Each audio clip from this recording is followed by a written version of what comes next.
Ito po yung CCM department nila. Ito sa kabila. Okay. Makikita nyo na kung sino yung pinakaunang first timer.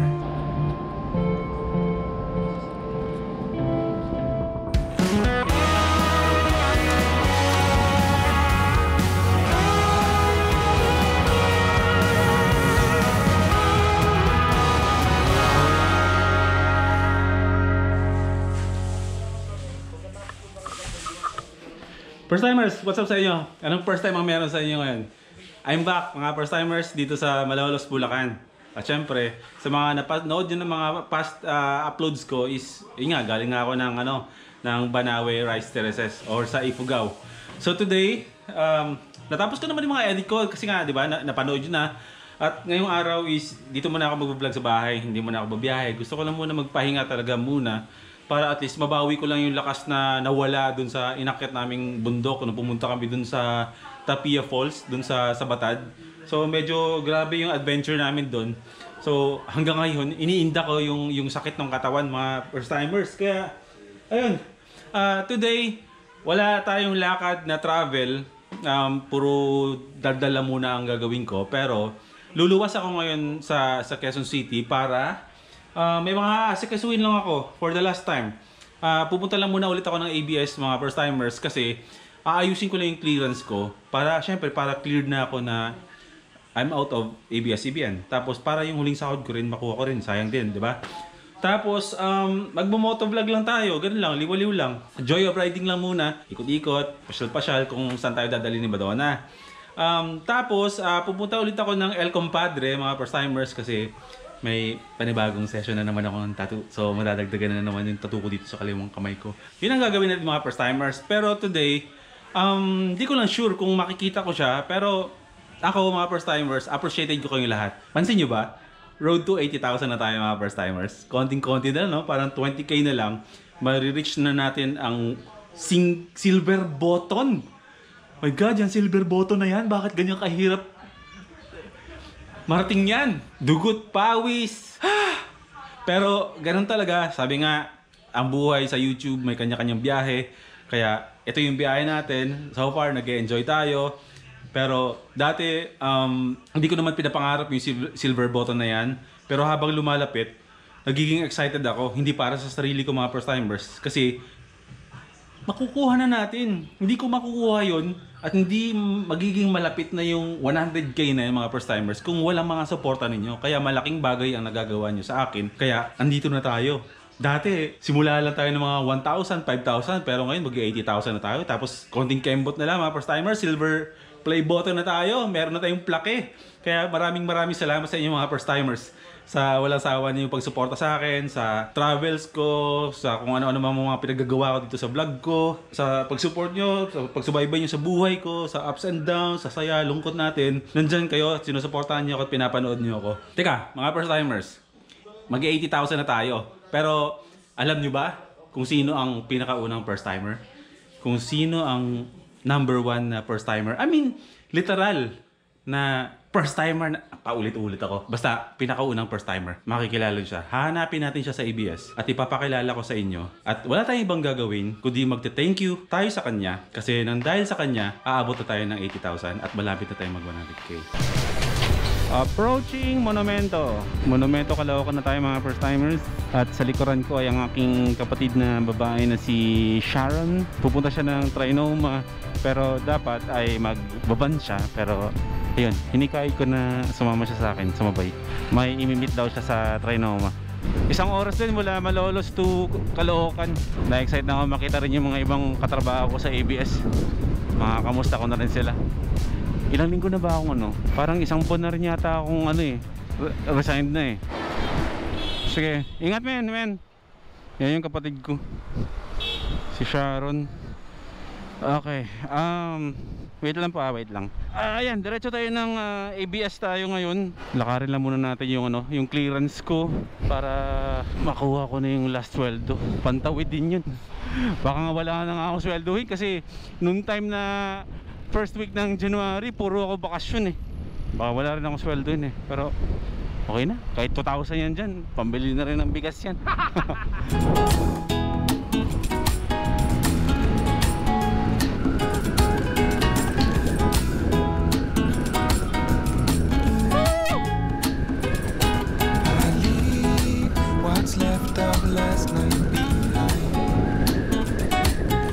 ABS-CBN!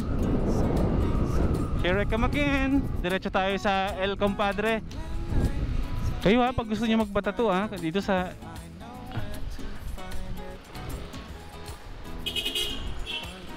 Ayaw mag-signal. Shoutout nga po pala sa mga taga-Aklan. Mukhang matutuloy ako sa April. Uuwi na Aklan, isang linggo ako dyan. Mag-ready na ako kasi uuwi na ako ng hometown after ilang years. Si Sir Jeffrey andun. Hi sir! Yay! Iakit ko na lang. O sige. May Z1 dito ah. Kanino to? Customer din? Ayun o. Z1 Kawasaki. Yan yung motor ni ano, ni Reed. Solid. Sa inyo to sir? Sa inyo yan? Ganda. Okay, so ayan, nandito ulit tayo sa ano, El Compadre, mga first timers. Dito ako dati nagpatato dito, di ba? Naalala nyo kay si Sir Jeffrey. So andito ulit tayo ngayon. Papadagdag lang tayo ng art natin sa Balak. Sir, alright. Bumalik-balik din, babalik-balik din talaga. Oh, second time na. Oh, boy, second time na. So yung tattoo ko ngayon, maano lang naman to, mga first timers. Ano lang to, maliit na tattoo lang, dalawa. Pero malaki ang ibig sabihin. Na-miss ko yung sakit to. Actually wala namang sakit eh. Hindi naman siya masakit eh. Dito yan, may dadagdag tayo dyan at dyan. So maya nyo malalaman. So pag ganun pala yun, no? Pag may nagtattoo na pala sa'yo, gusto mo ikaw na lang lagi magtattoo sa akin. Ganun ba talaga yun, no? Ganun talaga yun. Parang walang pinag-aiba sa barbero yun. Pagka kung kanino ka nagpagupit, gusto mo lagi. Sa kanya na lagi. Oo, kasi may iba. O dito na tayo hanggang sa mapuno yung braso na. Tsaka may in-offer si Sir sa akin. Pero sa kanya mag-isipan ko muna. So iba-vlog natin yun. Abangan nyo. Kailangan ko lang ng lakas na loob. At paghandaan. Tsaka may tiwala naman ako na pag ginawa ni Sir sa akin yung isang malupitang ano yun. So, mamaya makikita nyo. Cute lang yun ako. Yung tattoo ilalagay ko dito. So, kapalan ko na yung mukha ko habang nagpe-prepare. Magkakape ako. Total libre naman. Coffee is life tayo mga first timers, di ba?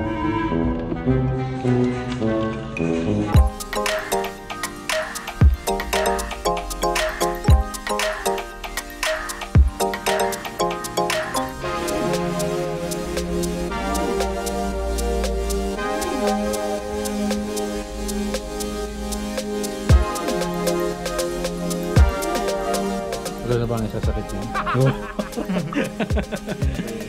Yan na ba yun? This time, may dugo. Yan yung... Kaya may dugo, mga kumpadre. Yan ang pusong asul na dumudugo ng pula. Hindi, maganda ang meaning niyan. Kaya ako kinakabit mo. May meaning sa'yo or may kinalaman sa pagkatao mo, may kinalaman sa ibang tao, o basta ganoon, depende. Graduin nyo na lahat ng itatato sa katawan nyo is konektado sa pagkatao nyo. Huwag kayong papatutunan kung ano. I mean, bahala kayo kung anong gusto nyo ipatato, pero iba yung feeling kapag yung tinato sa inyo is connected sa pagkatao niyo. Ayan. So kulay blue na heart. Tapos isang kidlat. Mamaya ko na sasabihin sa inyo yung meaning niya pagdating na sa bahay. Pag-isa na lang siya. Pag mag-isa na lang ako. O kaya kayo o sa mga gusto magpatato ulit dyan. Kasi marami nagtatanong bro. So sa lahat ng mga gusto magpatato ng ganito, kasi nakita nyo naman kasi yung quality naman talaga ng pagkagawa. Parang sticker na lang na dinikit na lang talaga sa'yo. Bisitahin nyo lang yung El Compadre dito sa Kamuning bro, no? Meron silang page na El Compadre Kamuning. Tapos sa tinta. Search nyo lang, Compadre, tapos sa tinta, matik yun. Lalabas na agad yung page namin. Dito lang yan sa Kamuning Road, 88C, Kamuning Road, Kamuning, Quezon City. Alright. Kaya sir, meron akong tanong. Kasi nagtatanong sila kung magkano daw yung ganitong size ng pinagawa ko, ito may alon. May tip ba sila sa ganitong? Okay, sige. Kasi yun karamihan ng tanong nila. Sa size naman kasi, price range ko is 1.5, 2x3 inches or below. Meaning lahat ng pasok sa 2x3, 1.5 lang yan.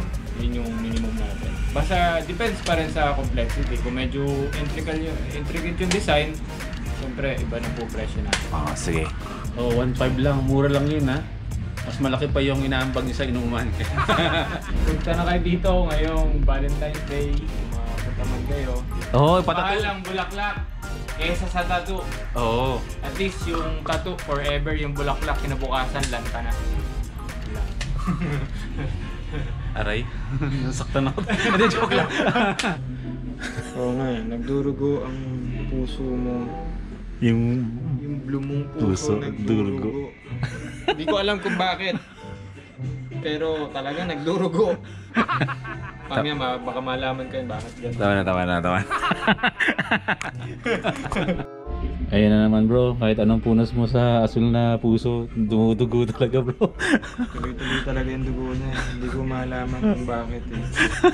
Pansamantala muna nating tatapalan ang nagdurugong asul na puso ni Boy P.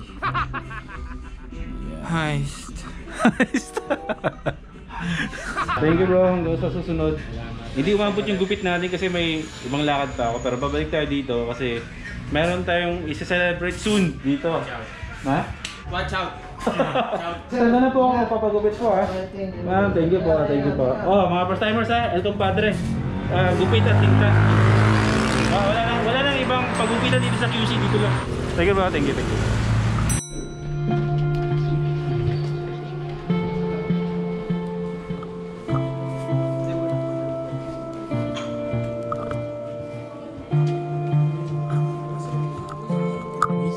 Dito po yung CCR department. Ito sa kabila. Thank you.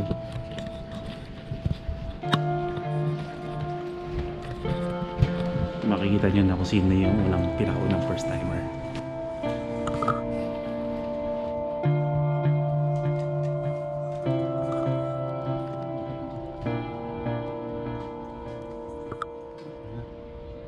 Excuse me po, pwede pang tanong, saan po dito yung table po ni Monique Alayban? Ay, dyan po. Pero wala pa siya. Ah, hindi pa dumadating? Ah, sige, text ko na lang. Text na lang. Ah, sige. Akala ko nandito na.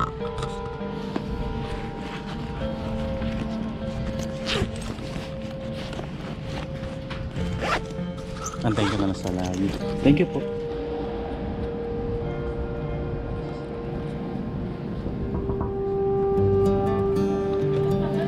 Hi! Hello! Mabilis lang to. Yes, Okay na ano lang po kita. gagawin? Mga first timers, siya ang unang naniwala sa akin. Wow! May bago kang tat! Oo. May ano yan. Basta, kwento ko mamaya off-cam. Oh. Mga first timers, si Monique. Hi! Madami na kayo, di ba? Pero siya ang pinakaunang parang first timer. Oh. Lahat, paano ba natin ikwento? Lahat, Parang, ano ba natin? Ay, seryoso? lahat, paano ba nagsimula yun? Kwentuhan lang, no? Ano, plano lang. Kasi gusto nating, marami tayong dreams outside editing. Tapos, ayun nga, napag-usapan namin na parang gusto kong gawin yung ganito. Tapos, sabi niya, push mo akong una, ano? May Ako kasi una. lagi niyang kinukwento eh. Oo. So gustong-gusto niya talaga. So pinupush. Makapal naman mukha niya. Oo nga, makapal yung mukha. Kapal Oo, naman di ba? mukha. So, kilala niyo na kung sino yung pinakauna sa inyo. Go! Si Monique. Andito pa rin naman siya sa ABS. Yes. Dito pa siya. At, ayan, wala lang, gusto ko lang mag-thank you. Iba na kasi, magkaiba na kasi Kasi mundo alis na. ka na. Ano, nakaalis na ako. Oo nga. Magkaiba na yung mundo natin. Uy, grabe ka. Editing pa rin. Press pa rin. Di ba ka na? Hindi naman. Amoy araw ako kasi ito sa araw. Nag-bike ka? Nagmotor. Alam mo ng buhay, scooter na ako. Wow. Hi guys. So, ayun. Follow me na yung vlog. Charot! Gusto ko lang thank you sa'yo. mga ilan? Mga ilan? Thank you sa pagtiwala sa akin. Tuloy mo, dahil lang sa ganun kahalaga yung ano, kahit pag mayroon ka daw pangarap at kahit may isang susuporta lang sa pangarap mo, pwede mo nang i-push. Ah. So nagsimula ako na siya ang unang naniwala sa akin na i-push ko yung pag-vlog. Tapos tingnan nyo ngayon tayo. Malapit natin mag-100K. Nax! Ang yaman naman naman. Libre ka naman. Sige, planuhin natin. Ayun mga first timers na. Yan, si Monique. Ang dami nang pinag-uusapan dito kami lang nagkakain diyan. O sige, bago ang lahat. Total, hindi ko alam kung kailan tayo magkikita ulit eh. Mayroon ka bang message para sa akin? Wow! Ang Para, message para ko, lumuwag-luwag yung kalooban ko sa mga oras na to. ang message ko kay Kuya Ma, pagpatuloy mo lang yan kasi magaling kasi ginagawa mo. Tsaka happy kasi ginagawa mo. Yun yung importante kasi dati parang hindi siya happy masyado. Kaya sobrang Happy naman. okay. Pero, busy ko sa... Pero kasi syempre, mas maganda yung, di ba, everyday ka gumigising na masaya ka. Ginagawa mo yung gusto mo. Nakaka-proud yun kasi hindi lahat ng tao nagagawa yung nakakapagpasaya sa kanila. Oo. Di ba? Ano siya? Ano rin, basta, sobrang ano niya. Challenging din. Kasi, di ba, everyday upload ako. Hindi naman everyday masaya ako. Oo. So, yung challenge din is, kahit hindi ka masyado masaya, hindi ka masaya. O di, Pero dahil mahal ko yung ginagawa ko, nakakayanan oo, ko. edi, at saka gumawa ka ng yung parang pa-surprise. Oh my God, itong vlog na to. Di ba? Ikaw pa ba? Ikaw nga lang naman ito eh. Ikaw yung pinaka-heart nung vlog ko na to eh. Heart! Pinaka-heart. Pinaka-center nung ano. At saka Kuya Mac, Hmm. don't close your heart. Oh! Oh, di ba? Pag dumating yan, yun na yun. Traumatic. Malay mo, meron talaga. Ang sarap kaya ma-in love, kahit di ako in love. Oy, pwede kang ma-in love sa maraming bagay, hindi lang Oo. sa isang tao. Wala pang boyfriend ito eh. Oo. Hi guys, Char. Ano ba mga requirements mo? Oh my God, wala. Basta. Wala. Okay, basta si Unique single yan. Calligraphy. Calligraphy Ay, nagka-calligraphy pala, ano, Wedding. siya sa wedding, sa mga binyag siguro. Sige na, mag-insert na nga lang ako dyan ng mga pinagagawa niya. Tapos para i-contact niyo siya kung magagawa kayo gusto niya. Magaling yan, magaling yan. So yun, I wish you then, sana magka-boyfriend ka na. Okay lang kahit wala. Zos! Wala eh. Di ba dati kami naniligaw sa'yo? Sumuko? Sino to? Sige na. Babay na. See you next time, ha? Bye! Sige. Uy, kaya ka naman. Gubiyahin na ako pa uwi. Tapos may mamaya. Okay, paamin na lang to. Nasa Malolos ako mga first timers. 1 hour and 15 minutes nakuha ko. Ayun, yun lang ang vlog natin for today. Parang a day in a life lang. Kasi so far wala pa naman akong mga pupuntahang mga malalayong lugar. Kasi gusto ko lang muna magpahinga talaga ngayong week, buong week na to. Pero hindi ibig sabihin hindi ako mag-vlog. Siguro mag-vlog pa rin ako dito. Dito sa Norte, sa buong Bulacan. Kumbaga itutuloy ko lang yung tour of Bulacan ko na hindi ko na ituloy. Teka, ito nga pala yung tattoo ko, ipapakita ko sa inyo. Wait lang. Itong tattoo na to, tignan nyo. Yan. Namamaga pa siya, pero yung tattoo na yan mga first timers ay isang pusong asul, blue heart, plus isang thunder, kidlat. Ang ibig sabihin yan is thunder o yung parang electricity ni Pikachu. Nagsiserve yan as source of energy, power, and positivity ko sa buhay. Yan ang silbi nung kidlat na yan. At itong heart na to is ang ibig sabihin yan mga first timers ay yung pusong laging naglulong ng kapayapaan. Kaya kulay blue, kalmado, kalmadong puso lang. Yan. Ito mga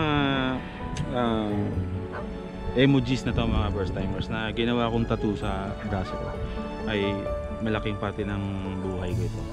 Nilagay ko siya dito sa balat ko habang buhay para alalahanin at habulin palagi ang goal ko na itong kidlat na to at itong pusong asul na to.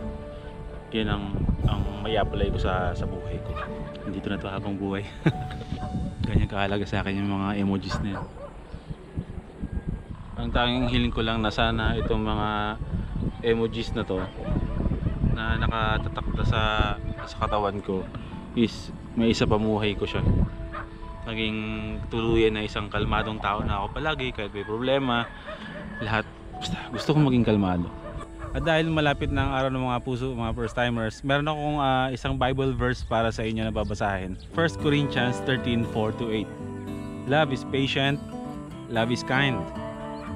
It does not envy, it does not boast, It is not proud. It does not dishonor others. It is not self-seeking. It is not easily angered. It keeps no record of wrongs. Love does not delight in evil but rejoices with the truth, and always protects, always trusts, always hopes, always perseveres. Yan, para sa inyo yan mga first-timers. Laging tatandaan na. Life is good mga first-timers. Kita-kits tayo bukas.